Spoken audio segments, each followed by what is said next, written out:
Hello and welcome back to Belmont Bunch. Today talking about Game 5 of the Islanders-Capitals first round series.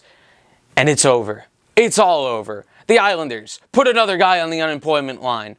What a bad time for that in this economy. Can you believe that? But let's get into the game now.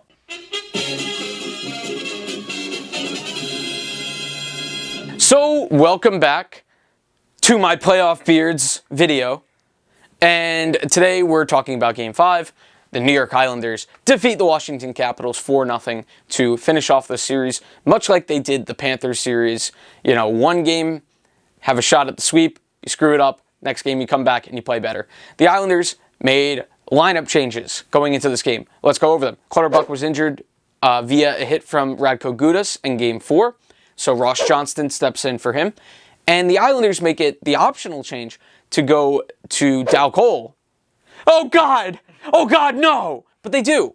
And he actually plays pretty well in this game. Him and Ross played on the third line with Leo dropping to the fourth.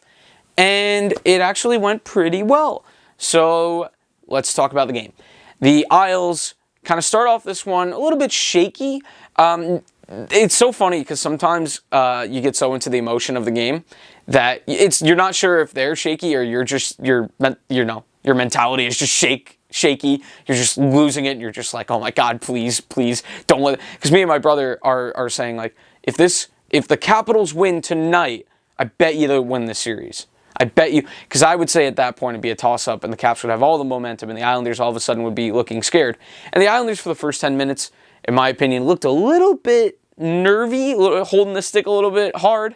But Isles get a power play via a Nick Dowd hook behind the offensive zone net behind Holtby.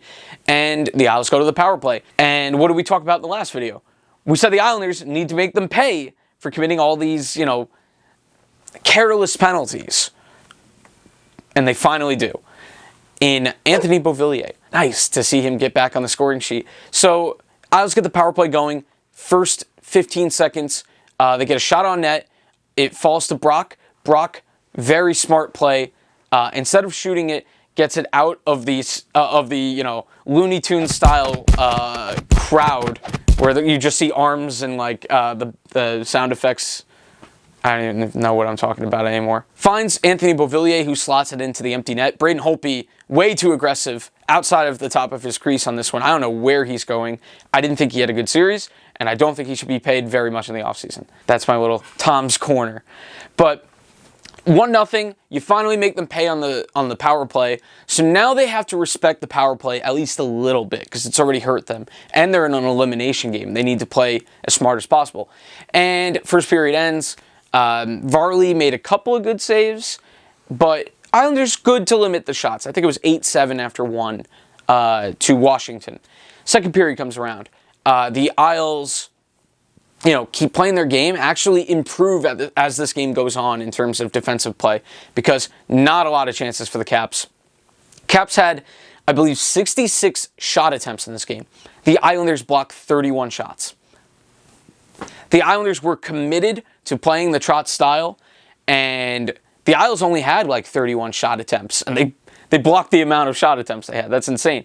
But the Isles, they played their game.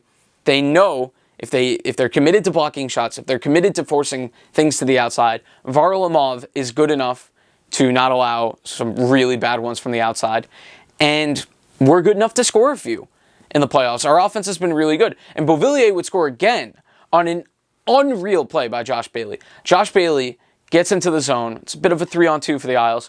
Turns John Carlson, Norris candidate, inside out. Goes to the backhand, gets the pass around Carlson, who's fully turned around at this point.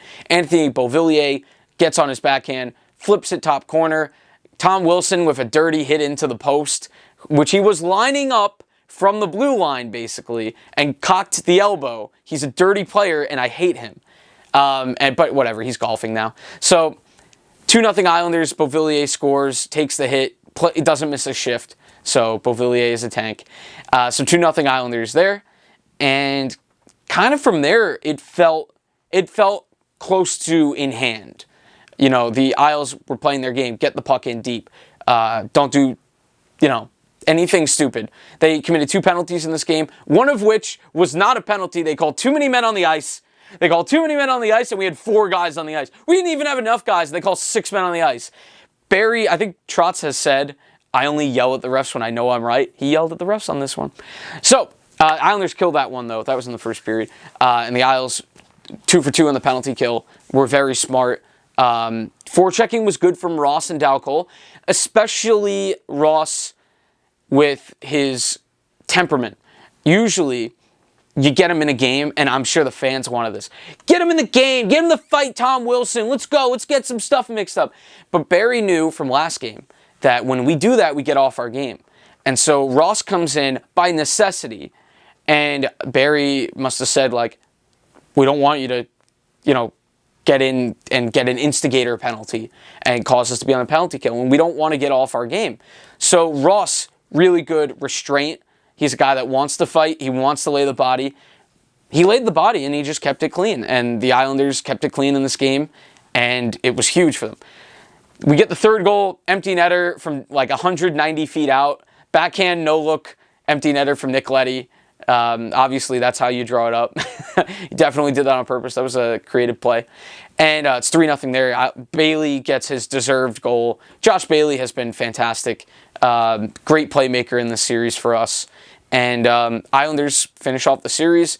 They allow no shots in the final 10 minutes in a game where the Capitals are facing elimination. That is fantastic. Capitals second in goals in the regular season. They were outmatched in the series. The Caps, I believe, finished with 3 5-on-5 goals in 5 games. Oh my God. Oh my God. 3 goal scorers. 3 goal scorers for the Caps in this whole series. You've got Oshie, you've got Kuznetsov, and you have Ovi. Nobody else scored. Vrana, 25 goal scorer, regular season, nothing. So that's it. That's the series. Islanders dominate this series, and we're the better team. And they come out and they finish it off. And now they're going to face Philly, a team that, as opposed to the first 2 teams the Islanders have played, who are skilled teams that the Islanders matched up well against, Philly now gives a little bit back towards what... alarms aside, the Islanders played their game to the T, get it done. Varley gets the shutout. They allow 21 shots. They haven't allowed more than, I believe, 28, 29 shots in a game in the playoffs. And now they get a team in Philly who is kind of like them, that limits opportunities and has a great goaltender. So we'll see how that goes. Could go either way. I actually have picked the Islanders in 7.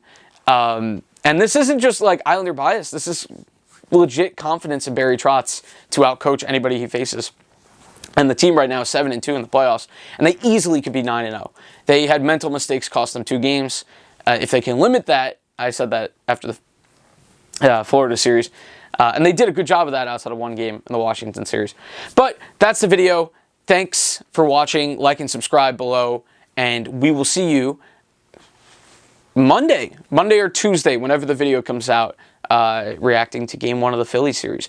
But that is it. We'll see you next time. Bye now.